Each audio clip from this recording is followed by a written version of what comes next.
If you are interested in any of those events or anything we have going on, we invite you to register with us through these links that we will be sending out to you. And also you can always contact Anthony or a member of the Pathstone team, and we can get you in touch with, we'll get you the right information so you can register and start joining us for more workshops and more education series. But right now, like we talked about a few minutes ago, we always provide an opportunity to network. And right now what we want to do is give a few people the opportunity to present themselves to the class. And I'm going to hand it over to Jahida to call on a couple people and interact with them so they can promote themselves and their businesses here to the group. Jahida? All right. Hey, guys. Good to see everyone. It's a little rainy here in Buffalo, but I hope it's nice and warm inside your apartment. And I hope you guys are ready to get a handle on technology, right? We all have our ups and downs with technology. So I think this is a great series we can all learn from. All right, let's see. So we do have a couple new names that I've noticed. Let's try Emery McMillan.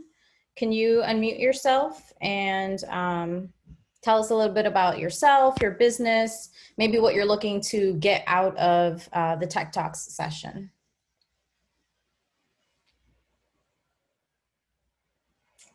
Let's see.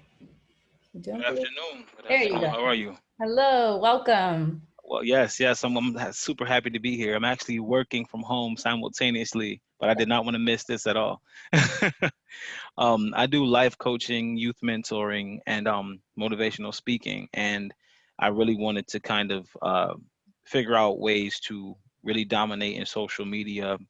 I see a lot of coaches that do it for the money, but I've been doing it for, passion for a very long time for free.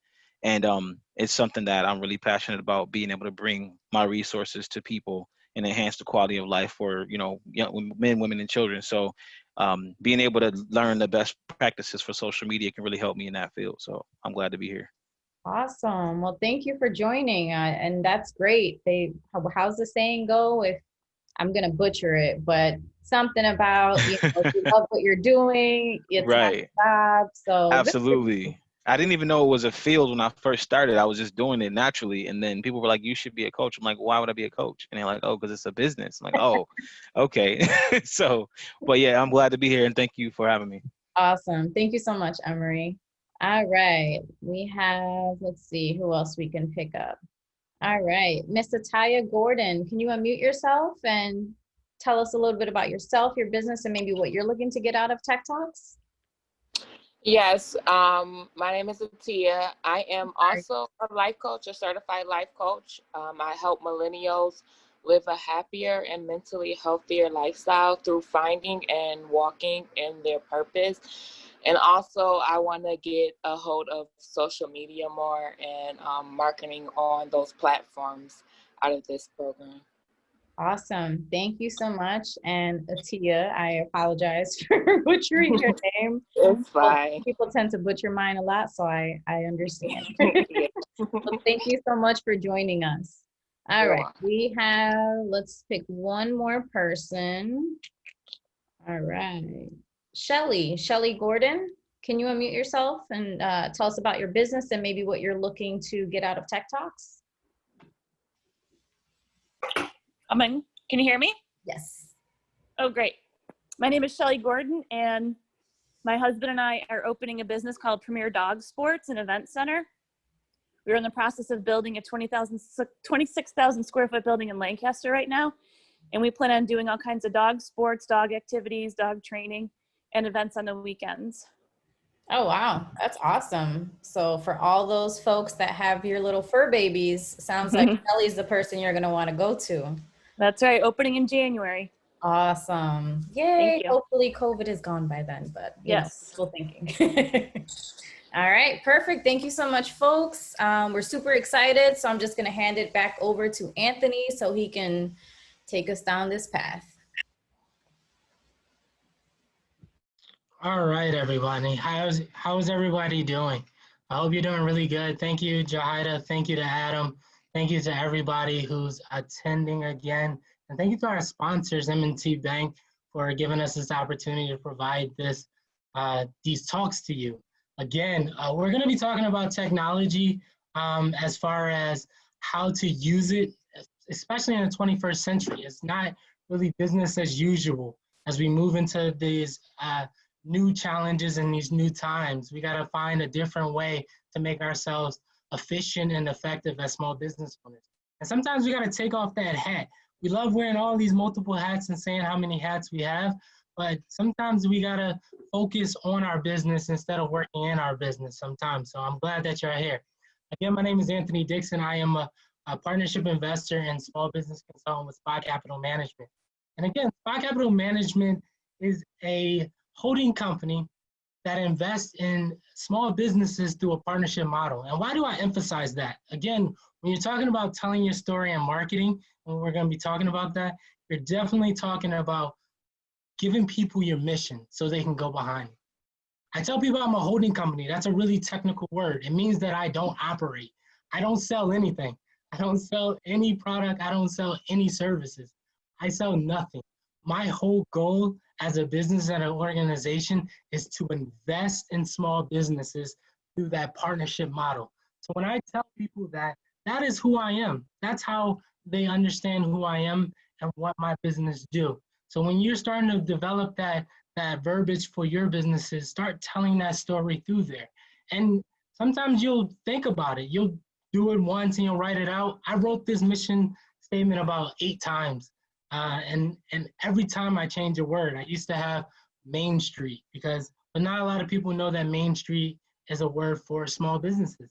A lot of people say holding company is a little technical, but it's not technical when you're telling your story and you're giving them the ideas of what you do. So if you want to learn more about us, definitely visit me at spacm.com. You can definitely link us on Facebook. You can definitely find us on LinkedIn. And I always like to put that there. So you're going to learn about branding and taglines. And so my tagline for my company is with a goal, a plan, and an exit strategy. And the reason behind that is I come with a plan, I come with a goal, the same goal that you have for your business, but I also want to exit your business knowing that I have left it better than how we first initiated our partnership. So I'm really excited about today. I'm really excited to get started. So let's get started. So today we're talking about marketing and sales. Again, thank you to our sponsor, M&T Bank. And again, thank you to to Pathstone. They have just been really cool in allowing me to create content for you guys and be a part of everything from Startup Bootcamp to TED Talks. So I'm really excited about this opportunity. So embrace the silence. Only there you can hear the answers. One of the things that you're going to see is I'm going to stop talking sometime, and I'm going to be transitioning to another thing. And when I'm doing that, I want you to provide that time to think about what you've been hearing, and then to be able to actually come up with some questions, or as you're thinking, be able to write it down so you can start to plan out your marketing and sales strategy. Because that is going to be the moment when you can be free and clear to kind of hear your own voice and start to digest what the information that you have. So embrace the silence if I go quiet sometimes. I won't do it too often, but it will be sometimes when I'm transitioning. And thank you for your patience too. Again, the agenda today, and sorry about the skippage. I don't know what that is. I'm trying to fix it. It's just not happening. So we're going to talk about what's wrong with the business. We're going to talk about the difference between marketing and sales. We're going to talk about why marketing is important, and market shares. I hear that word a lot, and people are like, what's that? We're going to find your target market, but we're also going to look at who is your competition. I know a lot of people are saying, I don't have a competitor. You do. And if you don't, if you have an easier to barrier business, then somebody with money and opportunity can actually be your biggest competitor. So we got to learn how to message to our audience, our core customers, and us, so our target market, to make sure that our business is sustainable. We're going to talk about a marketing plan. A lot of people don't know the difference between a marketing plan and a marketing strategy. So I really want to talk about the 4 P's of marketing. I'm also going to include technology around this too, so you can actually see some technologies that'll better understand how to run your business. We're going to talk about performance and measurement. I have to talk about math, guys. I have to do it. It's the only way that you can measure your performance and get an idea how to make a decision moving forward. I know we like to use our intuition and our experience, but we also got to use data. And data is going to help us to use our experience as well as our intuition and gut to make better decisions moving forward. You're going to build your sales process, and then we're going to highlight some technologies throughout the whole presentation. And then at the end, some questions and answers. Again, our objective is to understand how to market and sell, better understand how to use marketing and sales data and technology in everyday business. And we do have some learning objectives. One of the cool things that I provided, if you look at down below, if Jahida or Adam can toss this into the chat, just that link.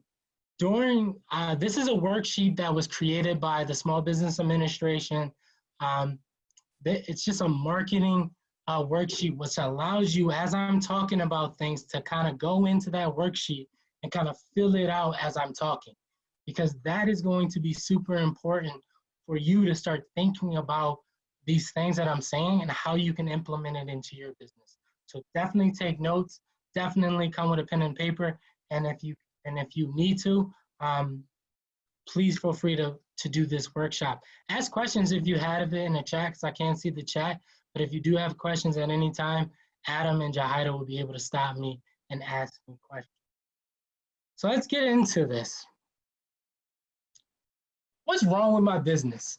So one of my backgrounds, so my background has always been in education. I've been an entrepreneur and got to start a ton of companies, some that went well, some that didn't.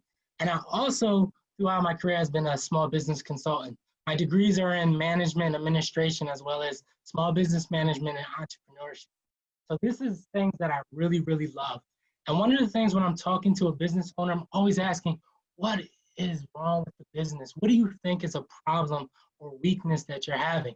And sometimes they're hesitant and they really don't want to tell me, but when they do tell me an answer, it's a very broad answer. They'll tell me it's a lack of customers.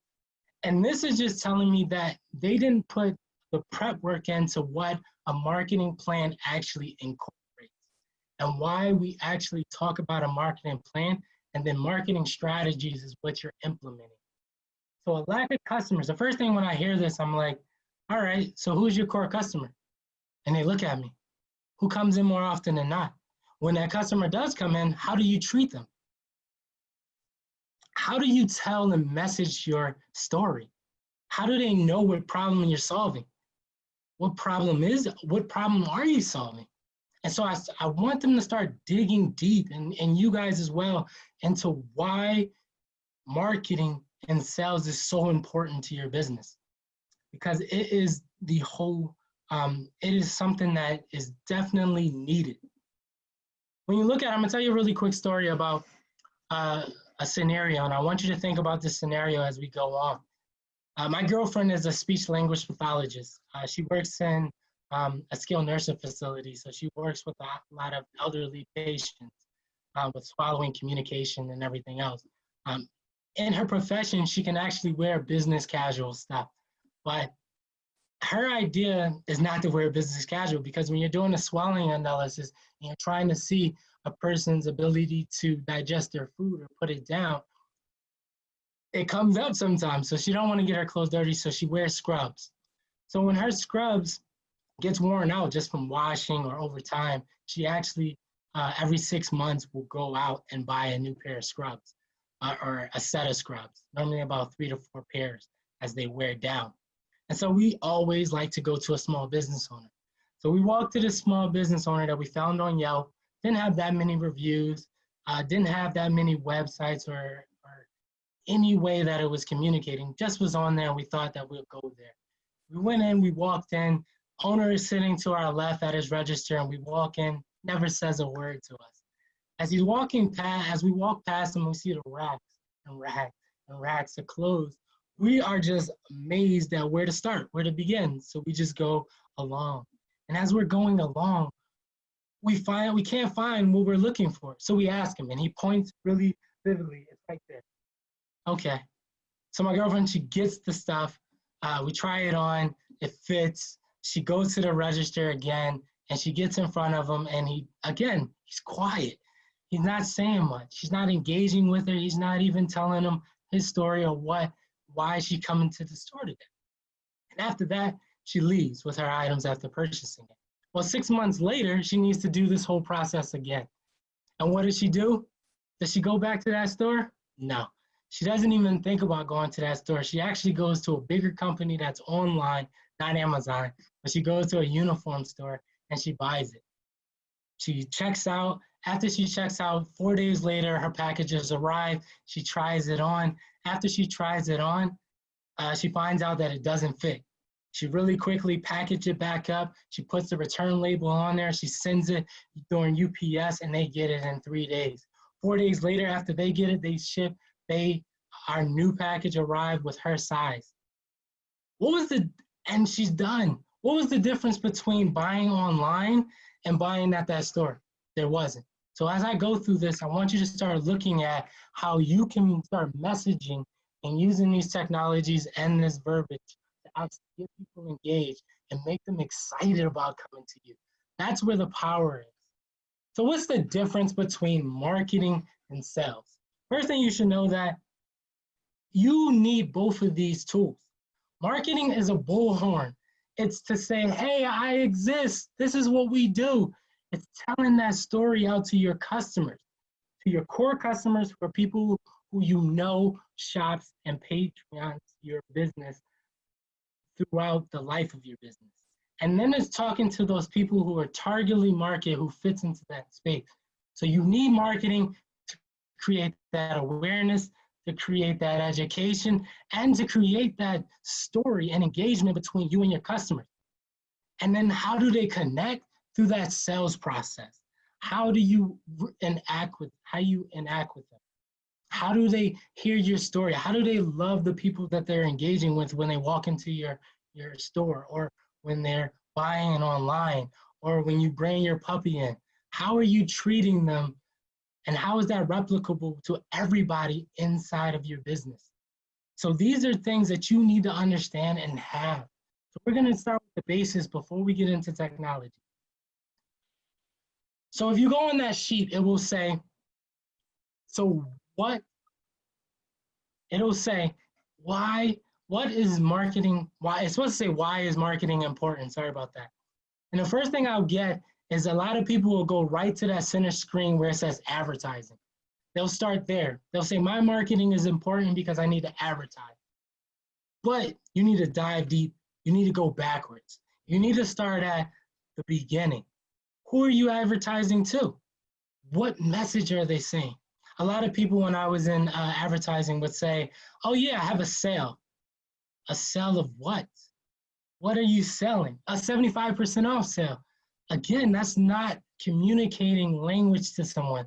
That's not targeting a demographics of people and telling. You just want people to come in your store because you're having a sale. How does that solve their problem? How does that make your solution the best out there compared to their others? How are you telling your story? So when you're starting to put out your messaging, make sure it's clear and it's focused, but you got to start with, do you know your customer? Do you know what they look like? Do you know their geographics, their social graphics, their demographics? Do you know their behavior? Do you know why they need this and how your product works to help them, your product or service? So that's part of you got to look at. A lot of times also, you got to look at a pricing strategy. People didn't realize that in your marketing plan, pricing strategy is something that you have to look at. Are you the high end? Are you the low end? Are you right in the middle in that sweet spot? Because that is important to talk about who your customer is. Because if your product and service is a want, that means your customer needs to have disposable income, because you can't make your customer choose paying their rent or their utilities to actually buy your item. So if you're a want, you got to provide more value for them. And you got to communicate that out to them in your marketing and telling that beautiful story about why you started this business. Like Emerald was saying, like, hey, I started this business as a coaching. I didn't know I can transfer this into and get paid for it. And that's a great story to tell because people want to bond with you because you're tangible. I can touch you. I know the community owner that you are. And so it's super important for you to start looking at how you message versus pricing. And also boost sales. In your marketing plan, you have to talk about what are you trying to get to? How much money are you trying to accumulate? If you want $100,000, how many of your core customers need to shop with you on a year basis? And how many times do they need to shop with you? How many new customers do you need to convert? And how do you convert that customer? By telling them an informational story. So as I'm saying this, you should be using that document and start writing out why my marketing is important to me and where do I fit and do I have these pieces? Because once you understand that, then you can hit on that advertising because now you got a story to tell. You got something more meaningful than I'm having to sell 75% off. Because all you're going to get is transactional customers who only want to shop when your prices are down. And when you actually have your prices and not having to sell, they're not going to shop. So you got to put that in there. This is the value I'm creating. This is why, because you asked for it. And so I hope that hits home for you. So I always like to do this analysis with people. And so right now, I need you to help me. I need you to participate with me right now. So I need everybody.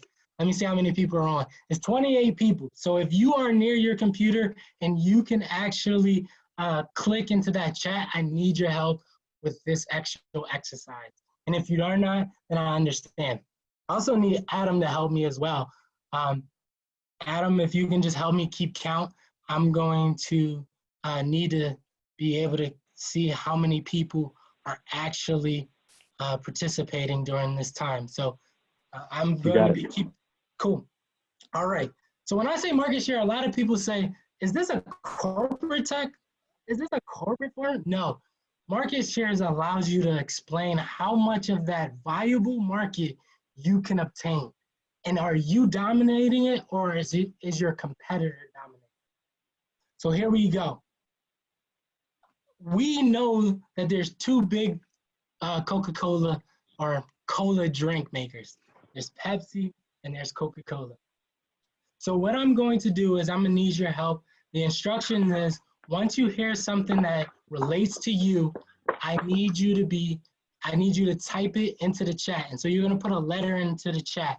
And then from that, we are going to take a little, we're gonna do some rough estimates and some rough counts. I'm not gonna do percentage because that's a little bit more technical. I'm gonna try to keep it in whole numbers.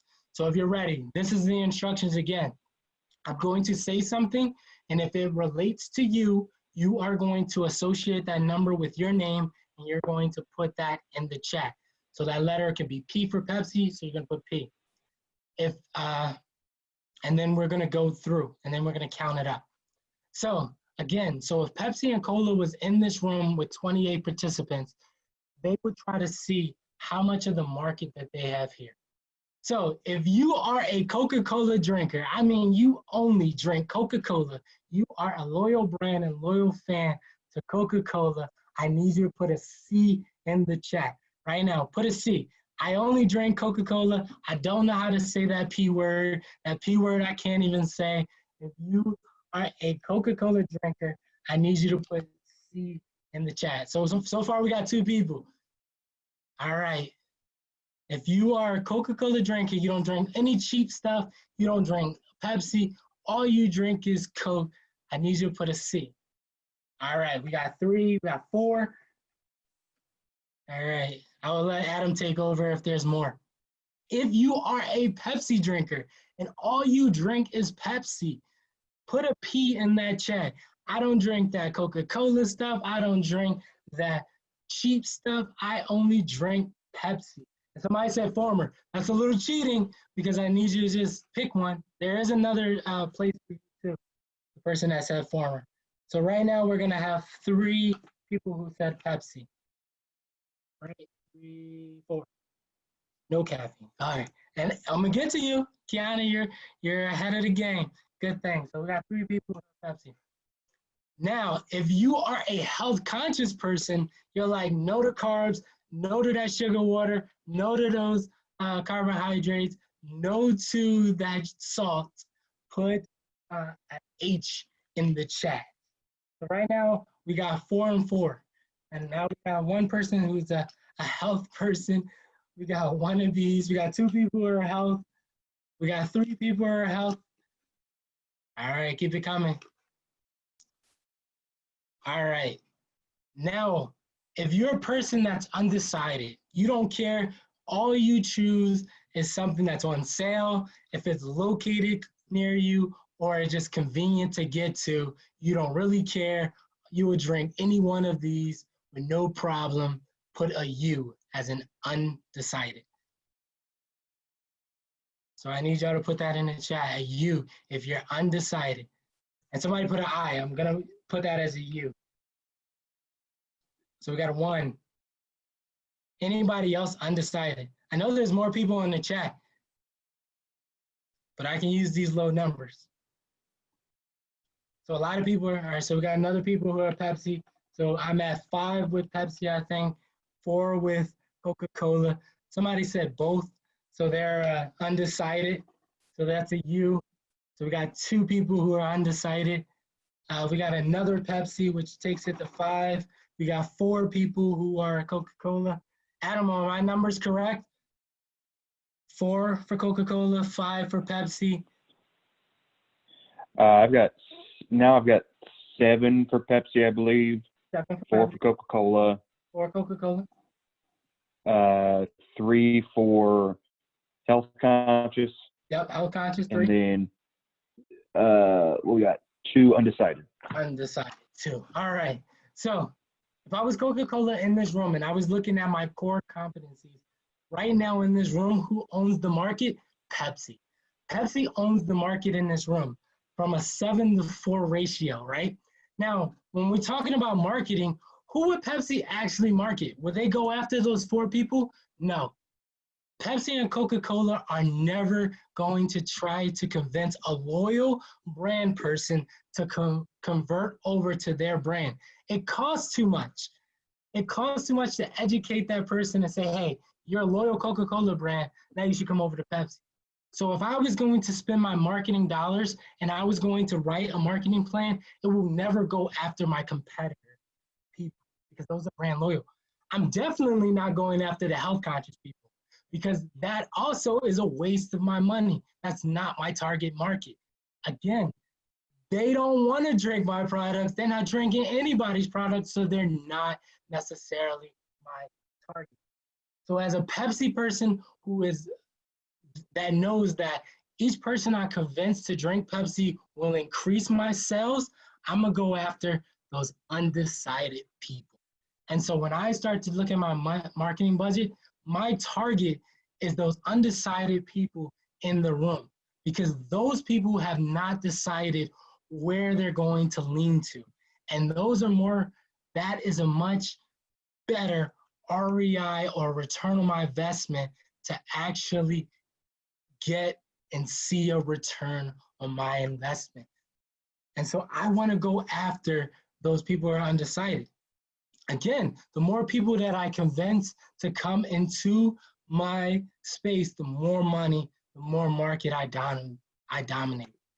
So that is a really cool analysis to look at. And I also want to use my core customers. My core customers is Pepsi are those 7 people. So I want to utilize their stories so they can tell undecided people why they should switch over to Pepsi. And that's how we utilize our marketing dollars to make it more efficient and we get a better return on our investment. We don't go after our competitors' people because they're loyal brand members, and we're going to talk about branding. But we're going to go after those people who are undecided, who hasn't made a decision. Now, how do you find those people is what I always get. So was that a good one? Did you really get that? You could put that in a ways to breaking down why market share is useful for you as a small business owner. Cool. So how do I find my market? How do I find my target market?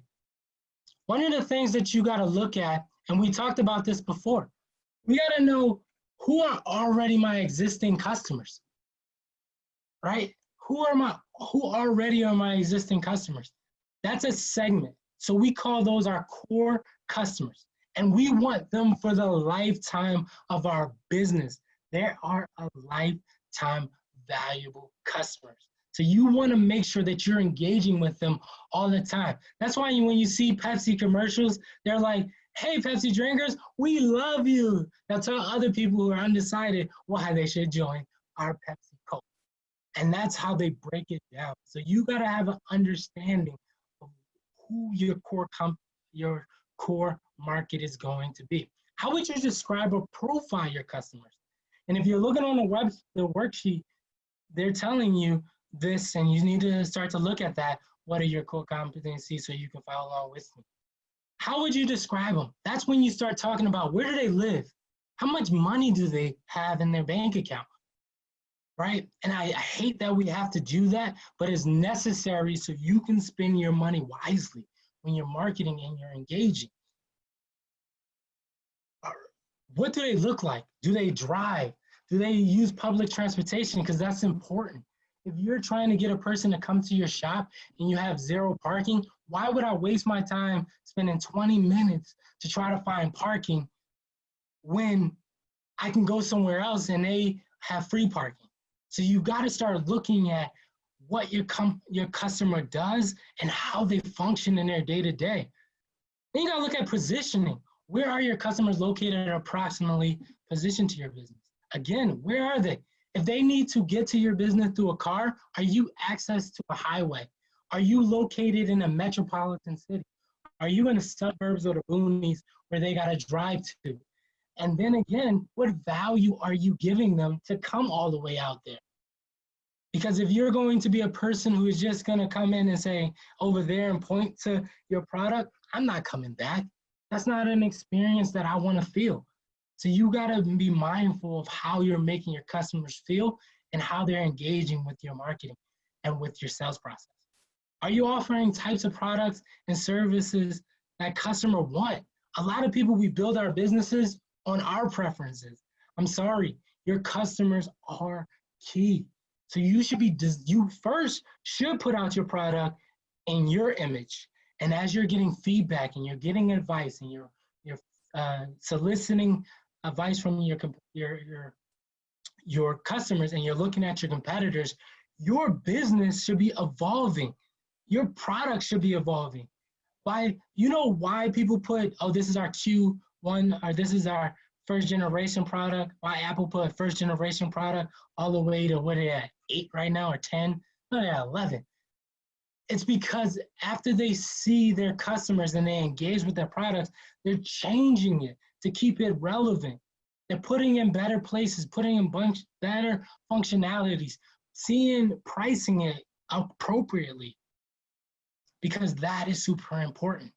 So again, they are keeping touch with who their target market is. And we're going to talk about, again, how do you find those people and how do you engage with them? So I hope that's making sense. I hope that's starting to resonate in you. Again, as you can see on the left-hand side, if you want to start filling that into your spreadsheet, do that, because that is going to be very key for you to move forward in how you scope your marketing plan. So I always get people like, get to know your competitors, and sorry again for that. Get to know your competition. A lot of people will say, whether you admit it or not, they're out there and they're hungry for your customers. I just did that analysis where Pepsi is looking to grow their business.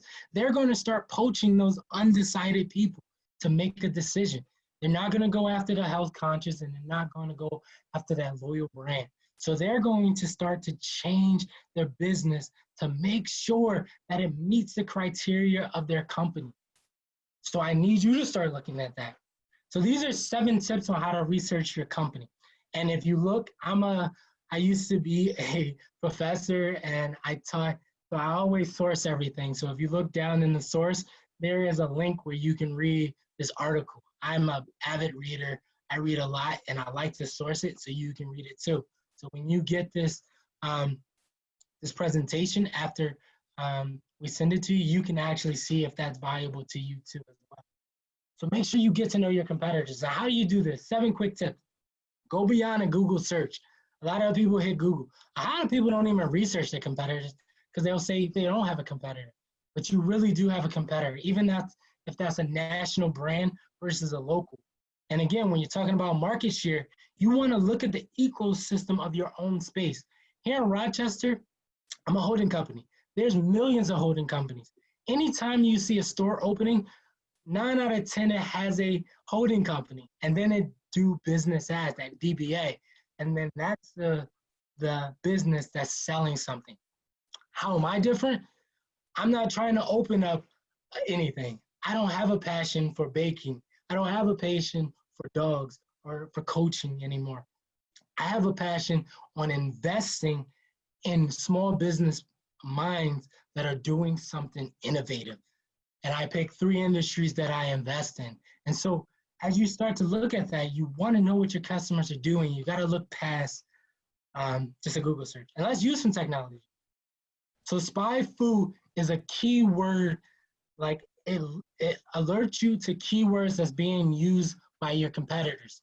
So if you are a puppy, you are a facility where people bring their pets. Who are your biggest competitors? What language are they using to market to their consumers? You can use that same language. And so with Spy Food, it's a website, spyfood.com.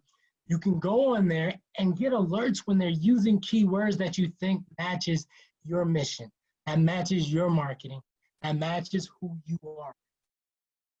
Google Trends, if you're not looking at Google Trends, this is something that you need to also look at. Google Trends tells you what are people searching for in your market. Right now, a week ago, a lot of people were searching for PPP loans. So they're looking for, so if you're a finance company or someone who's helping businesses like a Pathstone get to that spot, you're looking at this because now you're seeing that your competitors are being Googled. And what are they saying? What are they doing? How many times are their websites getting hit? And why is your website not getting that traffic? And that helps you to start making that decision on how to increase your marketing or win your marketing. And Google Alerts do the same thing as Spy Food. It tells you when somebody is using a keyword that you should be using or it gets you. You also should do some reports on your industries. And this is what the lady at the Buffalo Library started talking about. The database that they have is phenomenal. And it's all paid for by your tax dollars. So if you don't have a library card by now, go get one, because you can access these databases at your home. And you can look at your competitors in your industries and see what are they doing and how they're moving and what growth are they seeing. You can also see what's a threat to you or what is an opportunity for you to fill.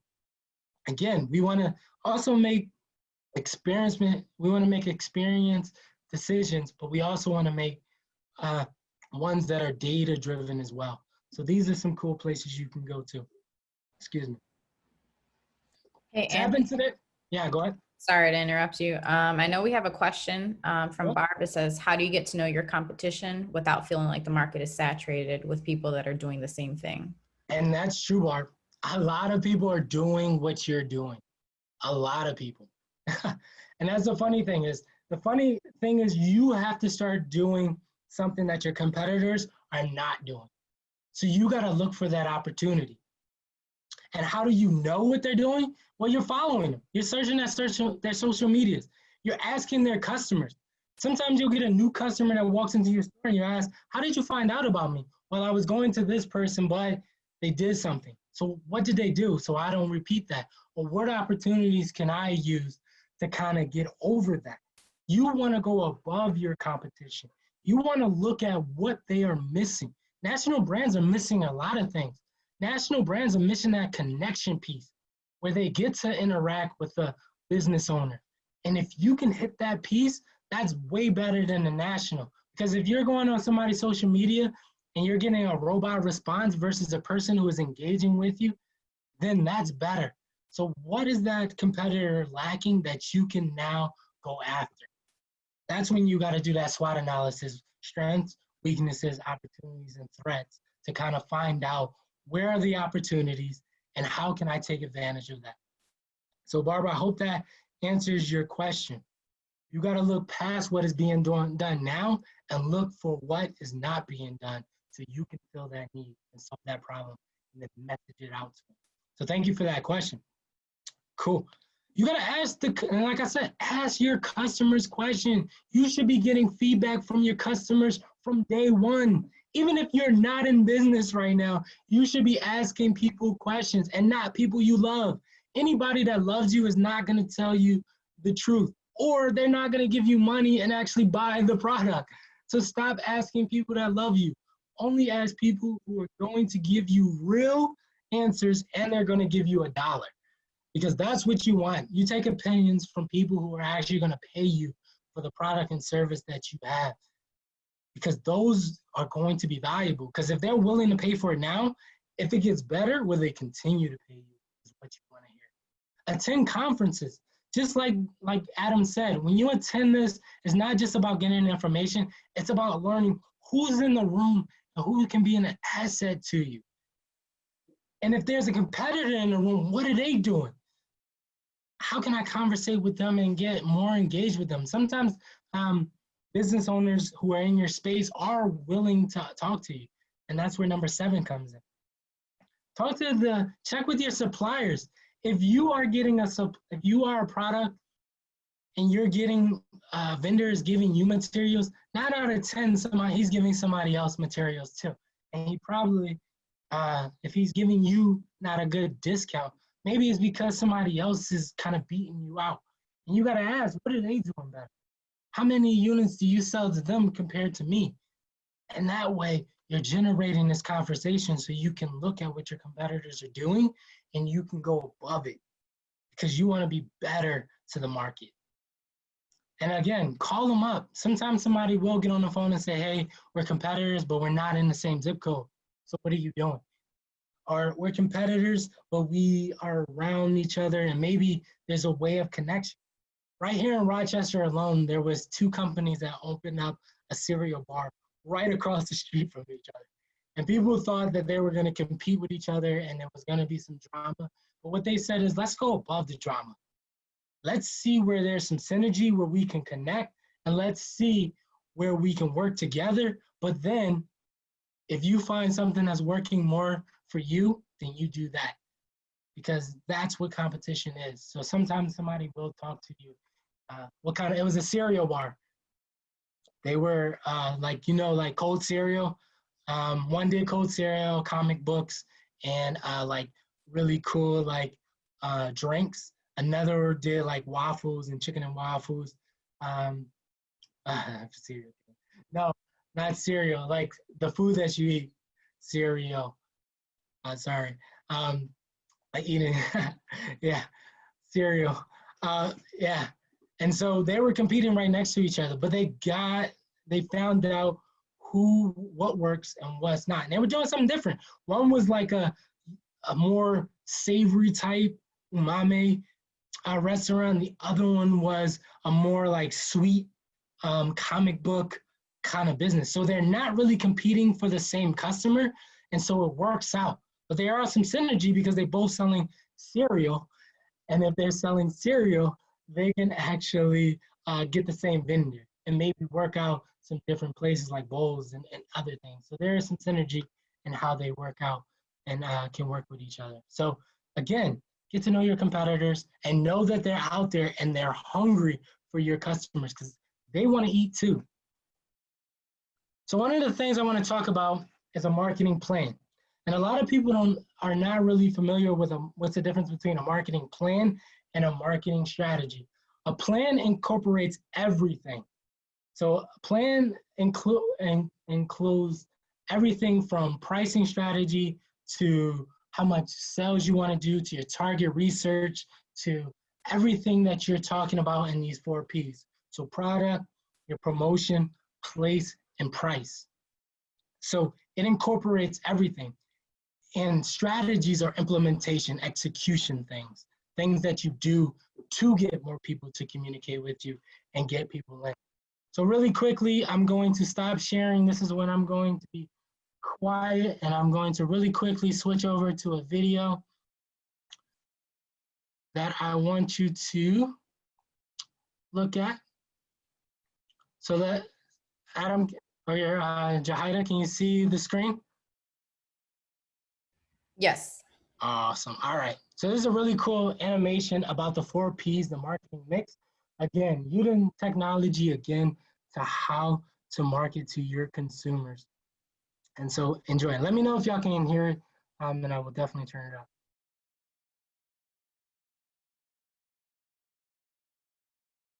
Can y'all hear it? No, not at the moment. Can you hear it now? No, sorry. All right. But you still can see it, right? Yes.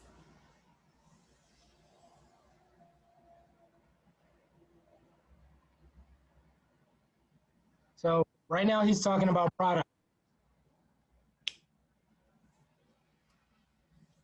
So again, the first thing is product, and he's talking about that. Quality, packaging, design, branding. Again, that tells a story for your customers. That's part of your marketing plan. That should be something that's implemented in that plan. Are you high quality, low quality? What does your package looks like? What is that design of the package, and how does it make people feel? Again, it's talking about brands. And then it goes into price, where he's talking about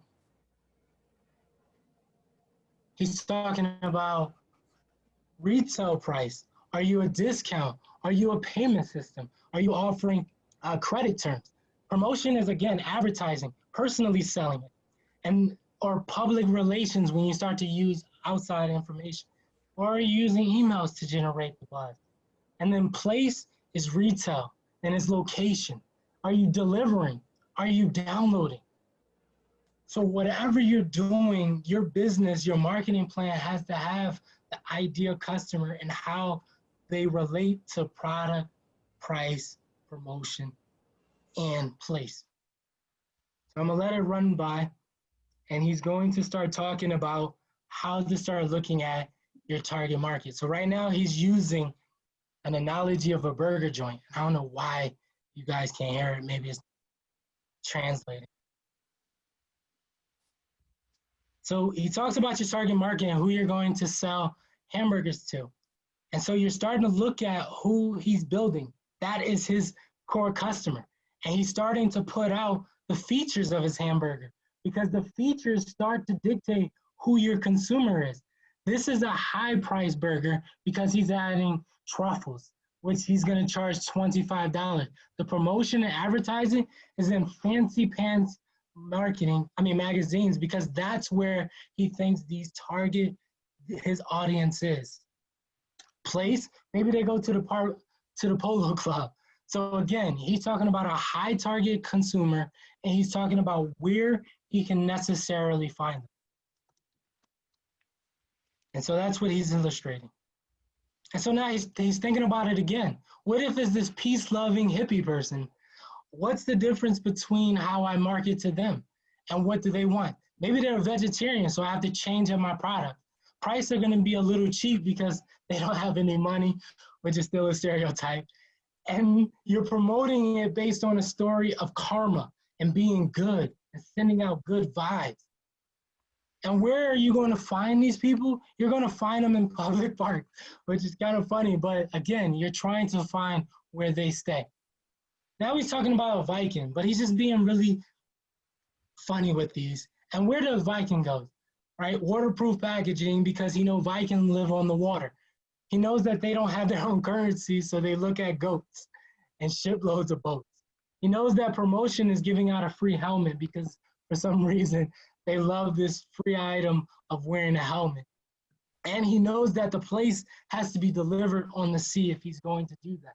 So he's looking at his target market. He's actually implementing the 4 Ps: product, price, promotion, and place. And he's trying to find exactly where these people are. And he's simplifying it. He is being a little, I hate when people try to put people in boxes, but again, you're trying to determine before you get real data where your customers are and how to engage them, what they want, and what price point you need to be at.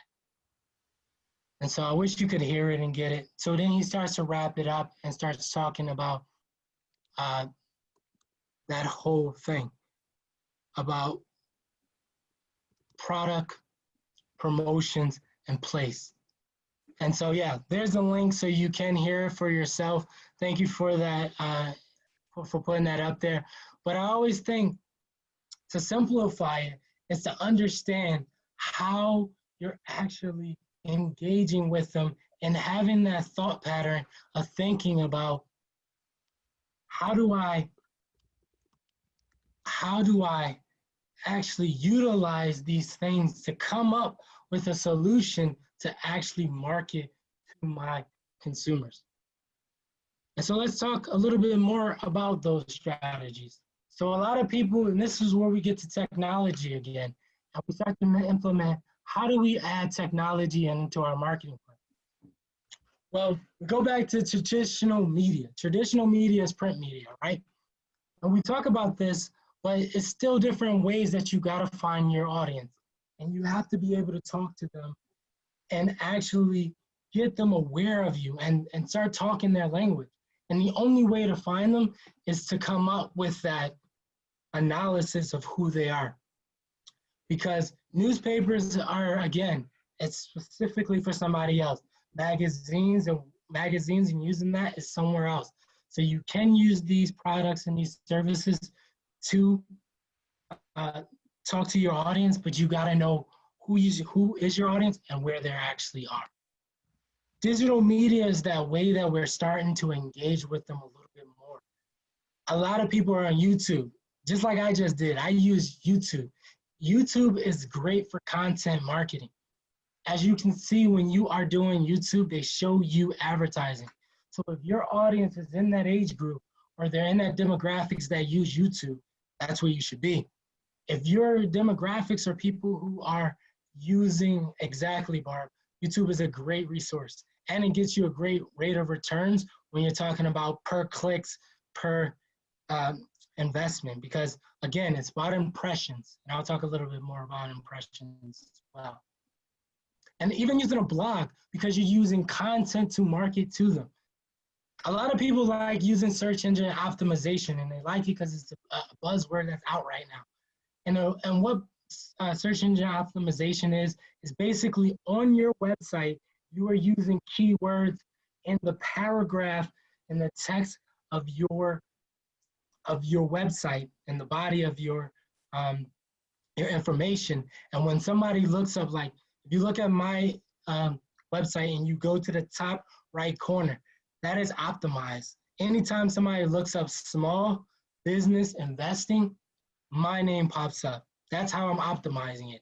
It doesn't mean that they're going to click on my name. It just means that whenever they're Googling and looking for something that fits in the criteria of that keyword, I come up. And if they feel like my company is something that they want to look onto, they will click on it, and then that will generate more. Search engine marketing is those Google ads that you see at the top of your Google search. And those people are paying to be there. And that makes sense if you do have a lot of competitors and you want to show that you're a little bit more than your other competitors and you want to be in that prime real estate. You gotta pay for it. And then there's other things like email marketing.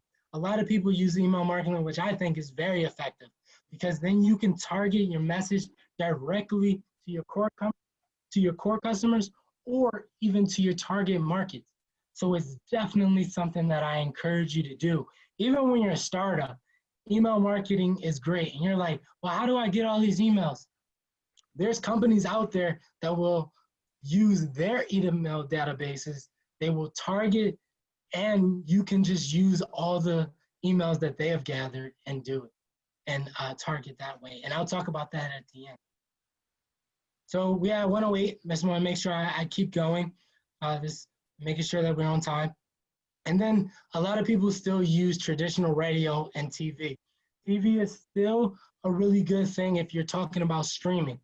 A lot of companies we got Peacock that just came out, we got Quibi that just came out, we got Hulu, we got Netflix. All these streaming companies also get paid advertising. So if your customers are on those platforms, you need to be able to be on those platforms to get to them. Is it going to cost you? It will. But again, you are going to do the math and see what is the return on investment when you get it. Some really cool other ones that you can start looking at is sponsorships.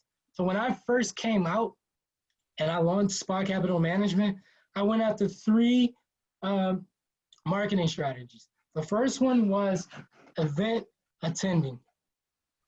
marketing, and then you'll see that one at the bottom. Event marketing was, my strategy was to attend every event I possibly could that was related to small businesses or networking. And I went there either as a presenter or I went there as a participant. And my goal was to just talk to as many people as I possibly can about Spa Capital Management. Now there's some good to that strategy and a bad. The bad was I had applied to be at this guy's informational session, and he started 2 days before the event, he started to click on my profile on LinkedIn. And I love LinkedIn because you can see who clicks on your profile. And I just kept seeing that he kept doing it. And then he sent me a message on LinkedIn. He's saying, why did you actually apply for this? And I was like, because I wanted to be there. And he already knew, just based on who I was and what I was doing, that I was not his target market. And he politely, not so politely, told me that I shouldn't attend it. But that works because he knows who's his audience and he knows what customer he wants in the room because he want to make sure he's getting a great return on investment. I wasn't his company, and that made sense. How it did work is I actually went to an event called Startup Grind that helps startup technology companies. I think they're partner affiliated with Google.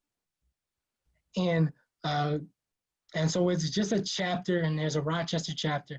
And when I was going there, I got to talk to one of the events. Because they died off. If you can mute yourself. Hi, Jasmine. You guys should just call across somewhere. Hi. Hello. If you can mute yourself into, all right, great. Good to see you, though. I'm glad you made an entrance. That's awesome.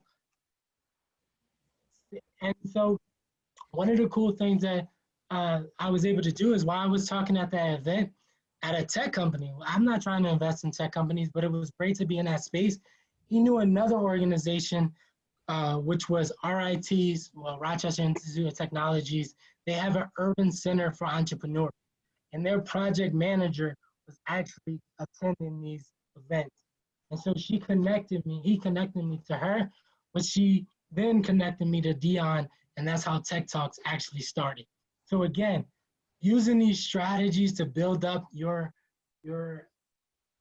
message and telling that story is really good. Coupons is a good way, but coupons should be only used if you're trying to retain customers, your loyal customers, or if you are trying to entice new customers to come into your business. Because using it every time devalues your brand, it devalues your value, and it just shows that you are not priced correctly and you're not confident in yourself. Using your website, using your website, a lot of people use word of mouth strategies. A lot of people use freebie marketing. A lot of people do B2B strategies, which you're selling business to businesses. And a lot of people use calls marketing. So you can definitely use some of these techniques to get in there. Any questions while I'm going so I can take a little breather just to start and let me get a breather? I know I'm rambling and going on, but let's stop here and kind of take a question if somebody has it.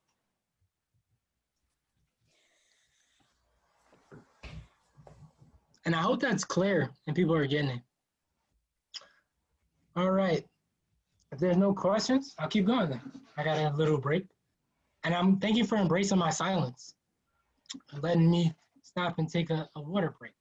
So in marketing, you're talking about two different audiences. It's a B2B, which means you're selling your product and you're messaging it to a business. Business to business promotions means that you got to be logic driven. They want you to focus on time, money, and resources saved. They also want to favor in-depth promotions, meaning they want really in-depth numbers and charts because they want to see how your solution helps their problem. And so you got to be ready to articulate that. Now, customers are a little different. They favor simple and easy messaging. They appeal to emotions, meaning that they want to connect with you. They want to be able to say, I want to buy this product because it's awesome. It helps the world. It helps my community. It helps me solve my problem. And so when you're marketing to them, they want to know that you are emotionally driven towards what they want to spend their money on, that you're giving value.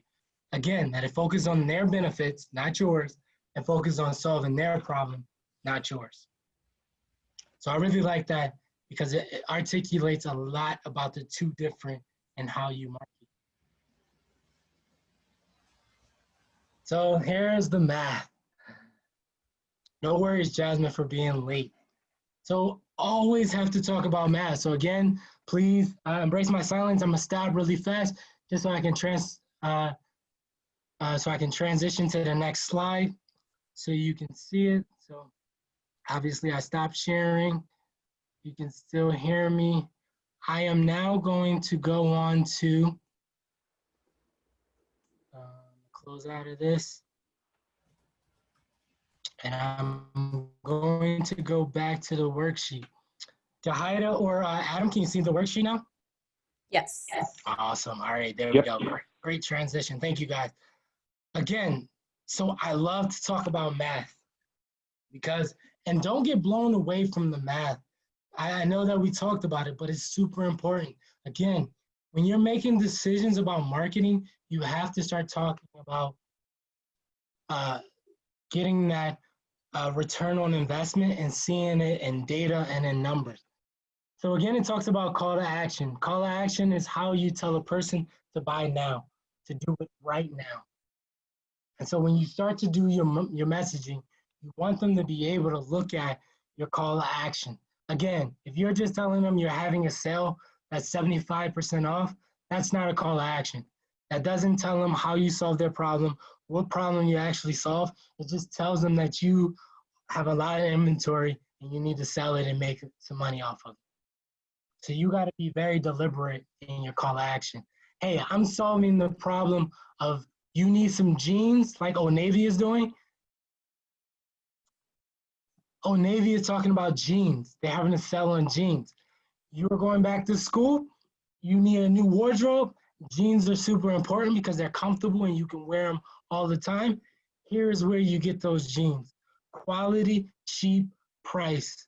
Again, their call of action is we're Old Navy. We are telling you this is our product and these are the things that we're solving. Another thing you want to look at is customer lifetime value. One of the most important things I see is a lot of people don't look at how over the lifetime value of that customer, how many times they're going to shop with you. If you are a transactional salesperson, and we're going to talk about this, it is harder to keep getting business in if you are trying to educate new people all the time. So the best way to get a return on investment is look at the lifetime value of a customer. And this is why you see companies do loyalty program. Yeah, I can repeat that. You need to make sure that you are not really selling to a customer one time. You don't want to just sell to them one time. You want to be able to have that customer for the duration of your business. That means that as you evolve and as your products evolve, it's because that customer has been able to be that feedback that you need to tell you that you need to go on to the next version of your product. And that's why you see companies do memberships. That's why you see companies do loyalty programs. That's why you see customers really support their core customers, because they know over the lifetime value of that customer, it is cheaper to market to that person than to try to find a totally new customer. And this is simple math, guys. The customer lifetime value equals amount per month times number a month. And that is it. So when you look at it, you're saying, hey, I run a consultant business. How many times over the year does this person need to consult with me? I'm a coach. I'm doing lifestyle coaching. Well, this person needs to meet with me once a month. My value for once a month here is $60. So once a month, this person pays $60 times a year. That's $720 I know that I'm getting from my core customer. And by knowing that number helps you to start looking at how you're building your marketing plan, how you're retaining customers, and also how you're projecting for future years as well.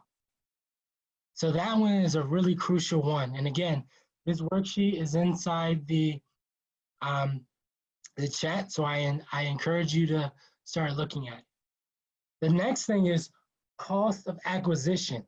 And you'll hear this term. You'll hear a person say, what's your COA? Cost of acquisition is if I'm putting out a marketing budget, how many customers will that yield me? To measure if that is important and if that measurement works. Again, now I'm not saying a lot of y'all got a $10,000 budget, but even if you use $100 and 2 people actually come into your store, how much is that? If you do simple math, 100 divided by 2 people is $50. So your cost of acquisition to get a new customer is $50. That is expensive. The more marketing, the more campaigning you're doing, the more they transition into a core customer, the lower that price goes. Now imagine you do consistent marketing and you start talking to your customers a lot more, you'll see it. And so that is just 2 simple math things that you can start doing to look at if your marketing is effective or not. Let's start sharing again. And so that is really important to start looking at marketing, because it is going to help you really dictate if your marketing is working for you, if your messaging is clear, if you're really speaking to that target audience, and if you're retaining those core customers. So I hope that was really cool. Now we're going to talk about, and I know we have 9 minutes, and so a lot of y'all were on that presentation for building your sales process. So really, I can just go through this with a breeze and then open it up for discussions to get y'all through. So again, you got to know if you are a salesperson. As the CEO of your company, you can wear as many hats as you want to. But one of those hats is going to be a salesperson. You got to be able to clearly and concisely tell someone who you are and what value you bring to solving their problem. Hey, my name is Anthony Dixon, and I am a partnership investor and small business consultant with Spot Capital Management. Spot Capital Management is a holding company that invests in small businesses through a partnership model. Clear, concise who I am. If you want to check me out, you want to look me up, feel free to look us up on LinkedIn or Facebook, or you can find us on spacm.com. Clear, concise, straight to the point. I'm not bothered down with their time. I'm fast enough to know if I'm getting my words out clear. And I'm also respecting their time and allowing them and stopping to give them a chance to digest and to ask me follow-up questions if they want to. And so as a CEO, you got to be able and willing to hit somebody with that elevator pitch, which is a 60-second pitch on who you are, what problem you solve, and why you're the best person to do that. And this is a way to look at. You could take a quiz to see what type of salesperson you are, and then there's 14 important traits a salesperson needs to have to be great at sales. So I encourage you again to look at those. Try and look at. Awesome. All right, great. So then I always get this question. They don't just buy today. No. One of the things that you got to understand is that there is a life cycle in your business, and people normally go through a buying cycle, and you need to know exactly where they are so you can be able to present to them effectively. When you're creating that sales process, you need to know that it goes from awareness, which is the marketing, that bullhorn, telling people, I'm Anthony Dixon, this is what I have, this is how I solve your problem, to, hey, these are the options, and this is more details on how to get those options, how to find us and look us up, how to then commit to change, because they got to change from what they're already doing, from what you want them to now do. And we talked about this when we talked about Apple, how Apple wanted you to get familiar with your smartphone and making it a productivity tool instead of just a phone call. But they had to teach you that. But they had to know the life cycle and the buying cycle of all the people they're marketing to and selling to.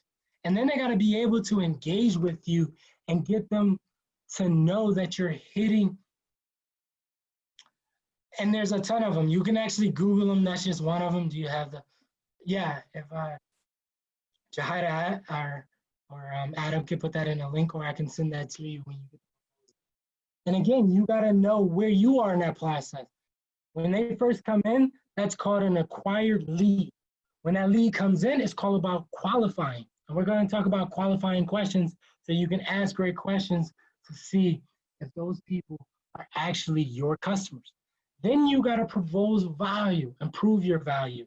And then you got to give them a quote and be able to say, well, this is $150.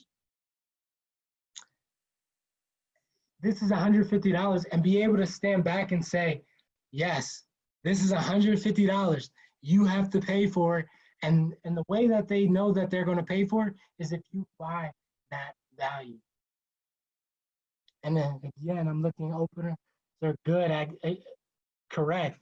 Openers are good at good conversations and building rapport, and close and are great negotiator. Creating that balance is key. Exactly, Denise. That is very important. And again, as you're starting to look at it, you got to know the 7 times 7 rule. That marketing rule of 7 means that it's 7 touches before a buyer actually buys something from you. And you got to be able to, and that's where consistent messaging gets to your core customers as well as your target market. When you're communicating all the time, consistently on different platforms, using that marketing mix, your customer knows and continues to go to your business. Why do you think these big brands are continually to send out advertising? It's because they want to keep their brand at the top of mind for you. So that is super important for you to understand and to replicate in your business. I'm not going to go through this because I know everybody can read, so I'm going to just hit the bullets. You need to be able to be customer-centric, means that your buyer feels comfortable about your experience and they feel like they are getting the value and they're not taken advantage of. You need to clearly define that process so anybody can step into it and actually do it and understand the value that you're giving to your customers. It needs to be replicable, meaning that every person on your team can actually do it once you start to build your team. It needs to be predictable, meaning that one step leads to the next one, and the next one leads to this, so they know exactly where they are. It needs to be goal-oriented. Again, we got to talk about goals. What is our purpose on doing this, and how can we get it? We got to look at the big picture sometimes and making sure that we're hitting our sales goal number. If I want to make $100,000 this year and I'm marketing and I'm hitting people that are coming in, I also got to see how many people do I have to close to get to the 100,000 number. And first you're going to look at how many core customers I have, and then you're going to look at how do I bridge that gap by targeting new customers. You got to look at measurable, looking at that math, making sure you're getting the return on investment. And it got to be adaptable, meaning that it can change over time. It's never stagnant, and that it can change. Again, the 5-step process, I know we got a minute and I'm gonna keep this really brief. When you look at the 5-step sales process, the first thing, initiate content and build rapport. That is super important for small business owners. Remember I told you about how we walked into that store and that owner didn't even engage us by saying hello? That was part of his sales process. When you go into a restaurant or you go into a store, or you go into Starbucks, why do you think people say, hey, how you doing? They're yelling over people just to say hello to you because they're trying to build that engagement and show value. The next thing is need discovery. So you're talking to them, you're having questions and you're talking to them and getting there. You're offering your solution so they can be able to know what problem you're solving and how you're solving. And you need to be able to handle objections. Objections is, oh, you're too pricey. Well, what were you using before and why don't you want to use it now? Those are good questions. And you want to close. And a lot of people are hard at closing the sale, but then you say, hey, thank you for coming in. That'll be $150. I hope that I get your business. That's it. And then you need to follow up after they get that sale. Follow up and ask for business referrals. Qualifying questions are about effectively using questions to generate that discussion. So you can get information to use that for when you're talking to people. Remember I said, hello, my name is Anthony. Is this your first time in our store? Or is this the first time you contact us? By telling those questions, now it helps you to look at what marketing strategy is working. Oh, I found you on Google. Oh, great. I should use Google more. Oh, I found you in this magazine. I should use that magazine a little bit more. Oh, I found you just because of a friend. Oh, word of mouth is working. I need to give that person something for actually talking about me and acknowledging them. And so these are 13 qualifying questions that you can ask over time to start to get to that question. Do not be afraid to say no or to hear the word no. When it's something that you don't do in the sales process, you tell them, hey, unfortunately, I cannot do that. Because you're not going to devalue your brand by doing something that you have no business doing. You're going to tell that consumer that this is what I'm good at, and if you need something else, I will be gladly to refer you. And you should have a network of people you can do that. And if a customer is just outrageous in what their expectations are, you should be able to fire them and say, hey, at this time, I can't fulfill that order because we cannot meet on the scope. The scope just means the body of work that needs to be done. So and when you're in a sales process and somebody tells you no, that is a joy to my ears because it means that I don't have to waste my time. Keep following up with this person. I can say, hey, I'm glad I'm just going to put you on my email. My newsletter is still going to come to you. And anytime you want to come back in and we can discuss it again, I'm here for you. You're still staying top of mind. They still know who you are and what's your problem that you're solving, and they still know your brand. And you don't need to keep calling.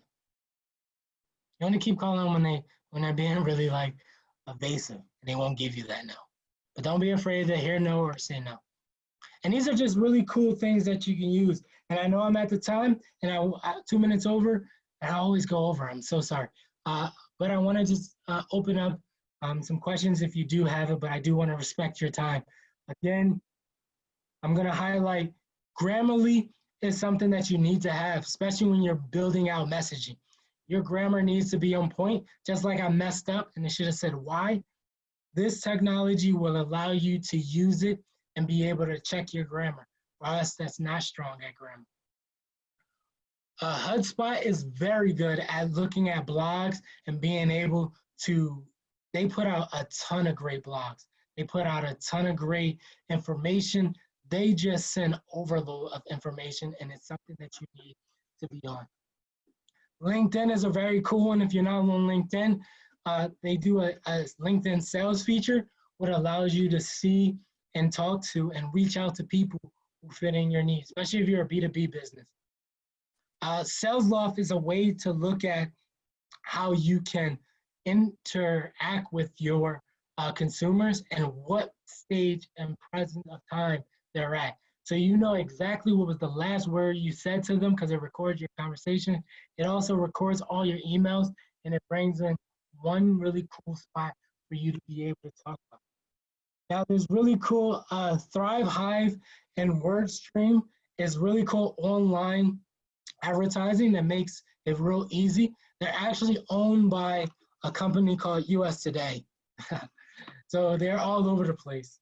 And so they have newspapers over 200 and something properties. So in Rochester, you got the DNC. In Buffalo, they own, I think they own the Buffalo Business Journal.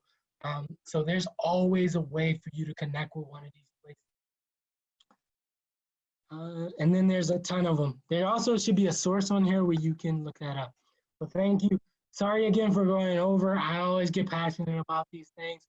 And if you have any questions, feel free to reach out to, again, me, Adam, or Jahida, and I can answer it. But if anybody has a question right now that they really would like me to answer, please just let me know. I hope that was easy and straightforward. I try to make that as more impactful and full of knowledge and information as possible. So thank you again. And I yield my time back to the gentleman and lady. Anthony, as always, it's a pleasure to have you with us, and it's a pleasure to have you educate us and give us some knowledge.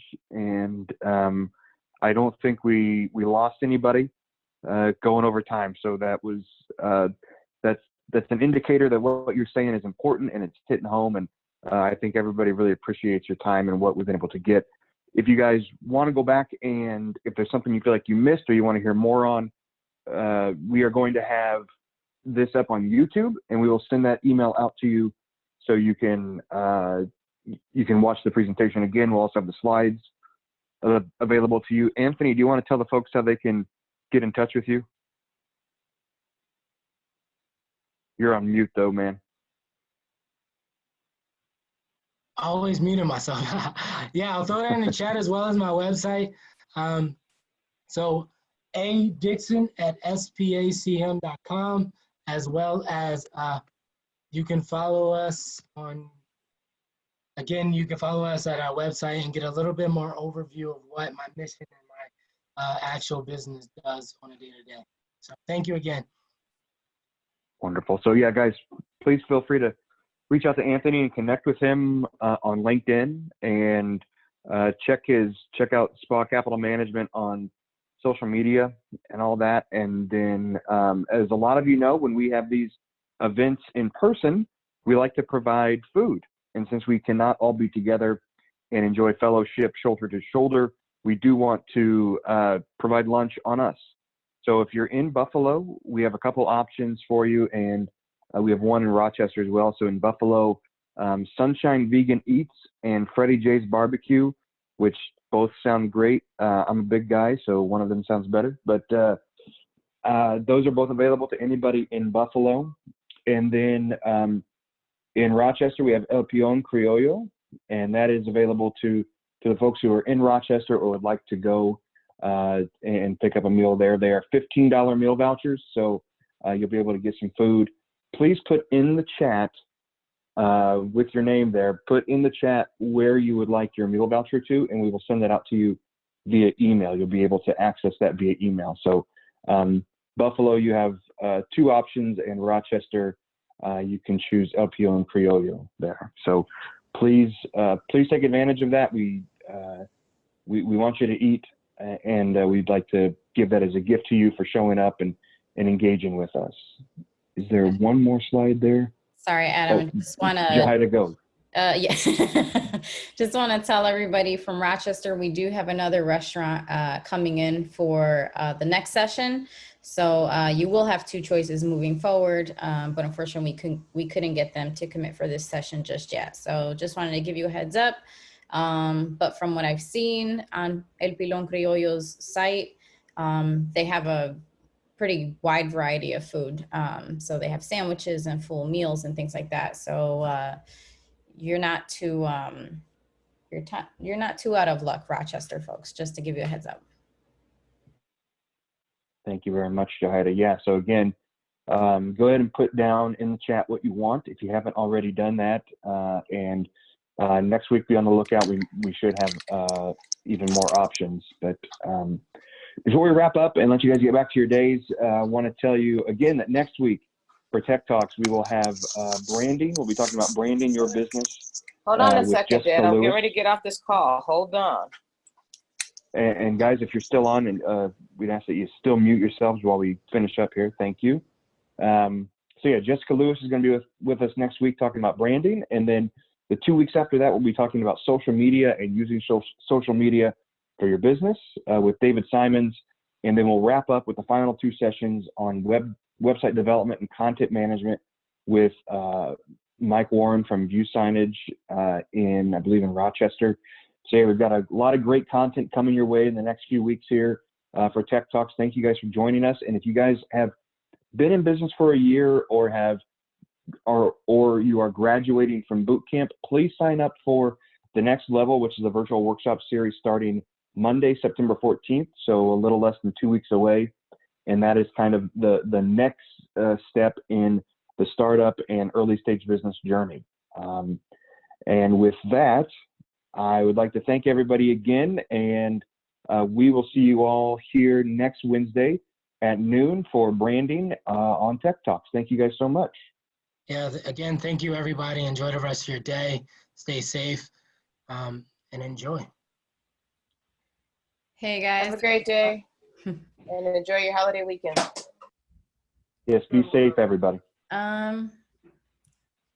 Hey guys, for those that haven't dropped off just yet, Mr. McCarley, maybe you want to give a quick run through of the next level. Yeah. Well, the next level is going to be quite interesting. We're actually pushing it up a notch. We're actually going to talk about some structural things associated with the business. So a lot of what you've already been hearing, a little bit about marketing, structure of the organization. We're also going to have an interesting conversation about succession planning as well as exit strategies. So if you're definitely interested in continuing that journey and moving up the hill, I suggest that you tune in and watch. Yeah, thank you, Michael. That's awesome content. Awesome. Yep. I'm excited for it. All right, folks. Now you can drop off. All right, thanks, everybody. Enjoy the rest of your day, folks. Bye-bye. Have a good one.